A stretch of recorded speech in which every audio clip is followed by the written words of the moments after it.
పిచ్చాసుపత్రుల్లో తిరగాల్సిన చాలామంది మన చుట్టూనే ఉన్నారని, వాళ్ళతో చాలా ప్రమాదం పొంచి ఉంది అంటే మనం నమ్మం కదా! సేమ్ సోషల్ మీడియాలో చెప్పుకోవచ్చండి. సోషల్ మీడియాలో నిన్ను ఫాలో అయ్యే వాళ్ళందరూ కూడా మంచివాళ్ళు కాదు. నీ మేలు కోరేవాళ్ళైతే అసలే కాదు అని కొన్ని ఎగ్జాంపుల్స్ ఉన్నాయి కదా! సిగ్గుపడక్కర్లేదు. ఇక్కడ నేను కొన్ని చూపిస్తున్నాను. మీ ఒపీనియన్ చెప్పండి దయచేసి. ఇలాంటివి మనం ఇప్పుడు ఎదుర్కోకపోతే, కనీసం ఒక నిమిషం కేటాయించకపోతే, అంటే ఈరోజు నాకు జరిగింది, రేపు మీకు జరగవచ్చు, మీ పిల్లలకి జరగవచ్చు, ఏదైనా జరగవచ్చండి.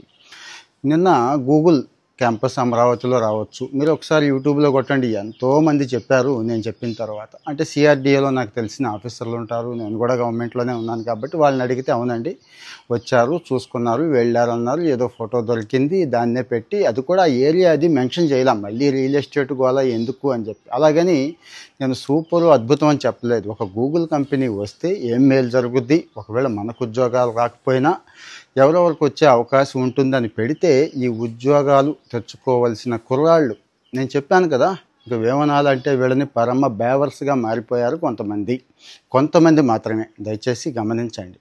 కొంతమంది జోక్ చేశారంటే వాటర్లో కట్టాలా అని, కొంతమంది పడవేసుకెళ్ళాలా అని, కొంతమంది గూగుల్ సీఈఓ నీకు ఏమైనా ఫోన్ చేసి చెప్పాడా అని, కొంతమంది ఇట్లాగ ఇంకా చాలా ఉన్నాయి కామెంట్స్. ఓకే, అవి కూడా పెద్దగా పట్టించుకోక్కర్లేదు, ఎందుకంటే మనకి జన్మత వెటకారం ఇవన్నీ కూడా మన తల్లిదండ్రులు నేర్పారు కదండి. ఆ వెటకారం మనకి ఖచ్చితంగా రేపటి రోజు పైకి తీసుకెళ్తుంది. అంటే అందరితో ఇలాగే బిహేవ్ చేస్తాం ఖచ్చితంగా, మన చుట్టూ ఉన్న వాళ్ళతో. సోషల్ మీడియాలో వచ్చి పోస్ట్ పెట్టాడంటే చుట్టూ ఉన్న వాళ్ళతో, పెద్దవాళ్ళతో రేపు ఆఫీస్లో బిహేవ్ చేస్తాం. అది మనల్ని ఎక్కడికి తీసుకెళ్తుందో మీకు తెలుసు. సరే, విషయానికి వచ్చేస్తా, అవి పక్కన పెట్టండి. ఇంకా దారుణమైన కామెంట్లు కొన్ని ఉన్నాయి చూడండి. కొంతమంది ఎందుకో మరి నాకు తెలియదు, వీళ్ళకి మానసిక లోపం అండి. నేను తర్వాత ఫేమస్ సైకియాట్రిస్ట్ని అడిగితే ఆయన చెప్పాడు, అవునండి వీళ్ళు మానసిక వ్యాధితో బాధపడుతూ ఉంటారు. ఆ లక్షణాలు ఏంటి అంటే, నన్ను కూడా గుర్తించాలి, నెగిటివ్ అయినా పర్వాలేదు, నేను అనుకున్నది చెప్పేయాలి, అంటే నా మాట కూడా ప్రపంచానికి చెప్పేయాలి.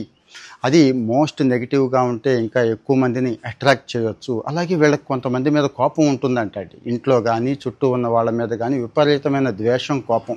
దాన్ని ఇక్కడికి వచ్చి ఈ సోషల్ మీడియాలోకి వచ్చి నాలాంటి వాడు ఏం చెప్తాడు, మీకు తెలుసు కదా ఏం కాంట్రవర్సీ ఉంటుంది, ఏదో కెరీరు, హెల్త్, ఫిట్నెస్ ఇలాంటివే కదా, మహా అయితే లైఫ్ స్టైల్, ఇంకే ప్రమోషన్లు కూడా అసలు 1% కూడా నేను చేయను. అయినా కానీ చూడండి ఒకసారి ఆ మెసేజ్లు ఎలా పెడుతున్నారు. రేపటి రోజు ఇది ట్రాక్ అవ్వదు అనుకుంటున్నారేమో, ట్రాక్ అవుతుందండి. రేపు ఉద్యోగాలు ఇచ్చే చోట, మీ చుట్టుపక్కల, మీ ఫ్రెండ్స్ ఎవడో ఒకడు చూస్తూనే ఉంటాడు, మీ మంచి చూస్తాడు, చెడు చూస్తాడని ఎందుకు తెలియట్లేదో వీళ్ళకి. ఇలాంటి వాళ్ళని ఏమనాలి మీరే చెప్పండి దయచేసి. ఇలాంటి వాళ్ళని ఏమందాం, ఏం చేద్దాం, ఆలోచించాం, అందరం కూడా ఆలోచిద్దాం.